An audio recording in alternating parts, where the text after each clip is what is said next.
একদিন মমতা বন্দ্যোপাধ্যায় আমাদের কাছে হয়ে উঠেছিলেন স্বপ্নের মেঘবালিকা। তিনি স্বপ্ন দেখেছিলেন, স্বপ্ন দেখাতে পেরেছিলেন, স্বপ্নকে বাস্তবায়িত করতে পেরেছিলেন। আজকে তৃণমূল আর সিপিএম একসঙ্গে ময়দানে নেমে কিছুদিন আগে বলেছিল নো ভোট টু বিজেপি।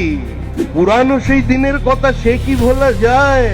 কংগ্রেসের প্রবল গর্ভযন্ত্রণা, ছটফট করছে কংগ্রেস, সন্তান প্রসব করতে কিছুতেই পারছে না।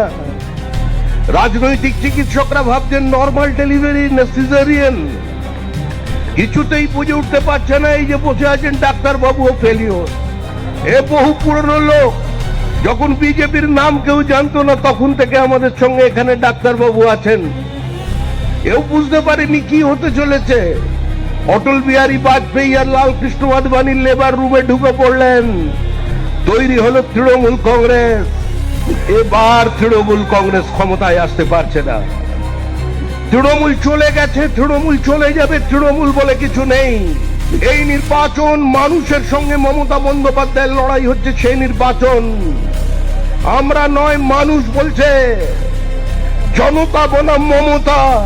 মানুষ জানতেন দীঘা গোয়া হবে না, মানুষ জানতেন কলকাতা লন্ডন হবে না, মানুষ জানতেন দার্জিলিংকে সুইজারল্যান্ড বানিয়ে দেওয়া যাবে না, কিন্তু তাও মানুষ ভোট দিয়েছিলেন একটা উদ্ধত্তের বিরুদ্ধে, একদলীয় একচেটিয়া একাধিপত্যের বিরুদ্ধে।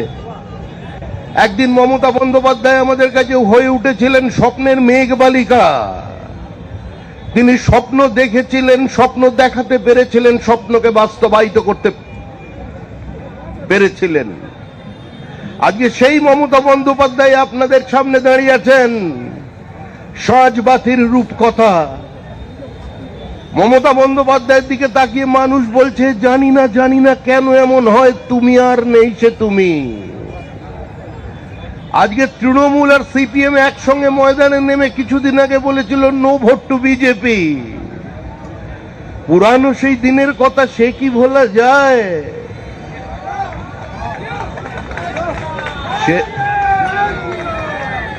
সেদিন ওপার থেকে গান ভেসে এসেছিল, মেরে মন কি গঙ্গা और तेरे मन की যমুনা, बोल राधा बोल संगम होगा कि नहीं।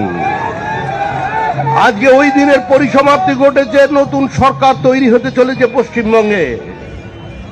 মুখ্যমন্ত্রী মমতা বন্দ্যোপাধ্যায়কে আমরা আশীর্বাদ দিয়েছিলাম, আমরা মানে বিজেপি নয়, আমরা একবার দিয়েছিলাম অতীতে, দলটা যখন জন্ম হচ্ছিল। কংগ্রেসের প্রবল গর্ভযন্ত্রণা, ছটফট করছে কংগ্রেস, সন্তান প্রসব করতে কিছুতেই পারছে না। রাজনৈতিক চিকিৎসকরা ভাবছেন নর্মাল ডেলিভারি না সিজারিয়ান, কিছুতেই বুঝে উঠতে পারছে না। এই যে বসে আছেন ডাক্তার বাবুও ফেলিওর। এ বহু পুরনো লোক, যখন বিজেপির নাম কেউ জানতো না তখন থেকে আমাদের সঙ্গে এখানে ডাক্তার বাবু আছেন। এও বুঝতে পারেনি কি হতে চলেছে।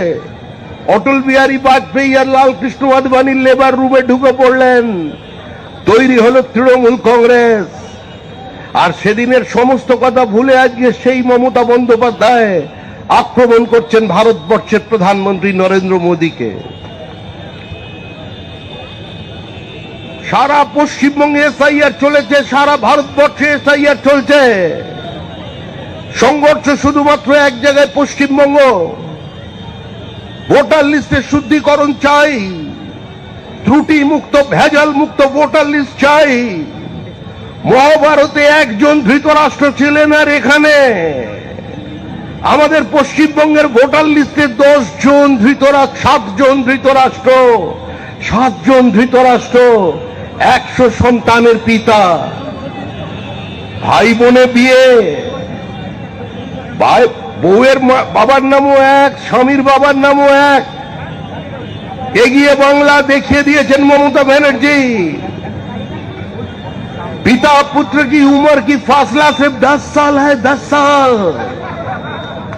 10 साल में पिता बन गया, माने कैसा बच्चा है 9 साल की उम्र से ही। ऐसे को तो ढूंढ ढूंढ कर निकालने चाहिए और उसको पद्म विभूषण दी देना चाहिए। अरे इसी माहौल से पश्चिम बंगाल में चुनाव हो रहे हैं। बार बार आवाज उठा रहे हैं जो बोला था तो नरेंद्र मोदी अमित शाह जी ने अगली बार 200 पार। अरे स्वतंत्र भारत के इतिहास में आज तक दूसरा कोई अमित शाह जन्म नहीं लिया। अगर बड़ा प्लेयर को एक निशाना चूक गया तो दोबारा दूसरा कुछ हो जाता है। दिलवाला दुल्हनिया ले जाएंगे। এবার তৃণমূল কংগ্রেস ক্ষমতায় আসতে পারছে না। তৃণমূল চলে গেছে, তৃণমূল চলে যাবে, তৃণমূল বলে কিছু নেই। যা আছে সেটা লিভিং ফসিল, জীবন্ত জীবাশ্ম। 2011 সালে যে নির্বাচন দেখেছিলেন, আজ তার থেকেও কঠিন নির্বাচন হতে চলেছে পশ্চিমবঙ্গে 2026 সালে। বুথের ভেতর ক্যামেরায় আঠা লাগানো নেই, বুথের ভেতর ক্যামেরার লিঙ্ক থাকবে প্রার্থীর কাছে, থাকবে অগ্নিমিত্রার কাছে, থাকবে অজয় বাবুর কাছে, থাকবে আমাদের কৃষ্ণেন্দুর কাছে। তারা দেখতে পাবেন তাদের বুথের মধ্যে কি চলেছে। বলছেন এত বদলি কেন? বলে এত বদলির জন্য নাকি এখানে রাষ্ট্রপতি শাসন জারি করা হয়েছে। আরে রাষ্ট্রপতি শাসন দিয়ে নির্বাচন করার মতো দুর্বল অবস্থায় বিজেপি এখনো পৌঁছয়নি। এটা কংগ্রেসের নীতি হতে পারে। সোনিয়া গান্ধী যদি কেন্দ্রে ক্ষমতায় থাকতেন, রাহুল গান্ধীরা যদি দেশের নেতৃত্ব দিতেন, আর পশ্চিমবঙ্গে উল্টো অবস্থানে যদি তৃণমূল কংগ্রেস থাকতো, আজ থেকে 7 বছর আগে এই সরকারটাকে রাষ্ট্রপতি শাসন জানিয়ে ভেঙে দিত। কিন্তু আমরা সে পথে হাঁটিনি। আমরা মানুষের দরবারে এসেছি, আমরা মানুষের উপরে বিশ্বাস রেখেছি। এই অঞ্চলের মানুষ গতবারে আমাদের আশীর্বাদ দিয়েছেন, আমাদের প্রার্থীদের জয়ী করেছেন। আপনাদের প্রার্থী অগ্নিমিত্রা পাল একজন মহিলা হিসেবে, দলের সাধারণ সম্পাদক হিসেবে তিনি সমস্ত জায়গায় বঞ্চিত, অবহেলিত, নিপীড়িত, নির্যাতিত মহিলাদের পাশে দাঁড়ানোর চেষ্টা করেছে। অত্যন্ত পরিচ্ছন্ন ভাবমূর্তি ডাক্তার বাবু। তিনি অন্য কোন রাজনৈতিক দল করতে পারতেন, কংগ্রেসে যেতে পারতেন, বামপন্থীতে চলে যেতে পারতেন, কিন্তু সম্পূর্ণ বিপরীত সময় দাঁড়িয়ে পরাজয় নিশ্চিত জেনেও, জমানত বাজেয়াপ্ত নিশ্চিত জেনেও তিনি ভারতীয় জনতা পার্টিতে থেকে গিয়েছেন। আপনারা তাকে আশীর্বাদ দিয়েছেন, আপনারা তাকে জিতিয়েছেন।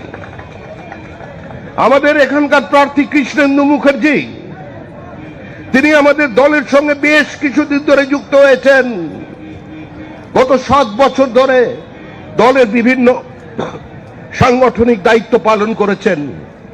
দল তাকে আপনাদের সামনে প্রার্থী হিসেবে এবার মনোনীত করেছে। তার হয়ে আমি আপনাদের কাছে আশীর্বাদ চাইছি, সহযোগিতা চাইছি, সমর্থন চাইছি, অর্থ সাহায্য চাইছি। যা কিছু দেবার আছে নেমে যান। কারণ এই নির্বাচন সাধারণের নির্বাচন নয়। এই নির্বাচন মানুষের সঙ্গে মমতা বন্দ্যোপাধ্যায়ের লড়াই হচ্ছে, সেই নির্বাচন। আমরা নয়, মানুষ বলছে জনতা বনাম মমতা। আর এই লড়াইয়ে মানুষ জিতবে। গণতন্ত্রের শেষ কথা বলে মানুষ। আপনাদের এই অঞ্চলের সমস্ত বিজেপি প্রার্থীদের জয়ী করবেন। সবাই মনোনয়নে যাচ্ছে, আপনাদের আশীর্বাদ চাই, ঈশ্বরের কাছে আপনাদের প্রার্থনা চাই, তৃণমূলের বিরুদ্ধে প্রতিবাদ চাই, তৃণমূলকে গঙ্গা সাগরে এক কাছাকাছি পৌঁছে দিয়ে তারপর আবার দীঘার কাছে নিয়ে গিয়ে জগন্নাথ দেবকে সাক্ষী রেখে বিসর্জন চাই। সবাই ভালো থাকবেন। আপনাদের কাছে এই সমস্ত প্রার্থীদের হয়ে আমরা আবেদন জানাচ্ছি, বন্দে মাতরম, বিজেপি জিন্দাবাদ।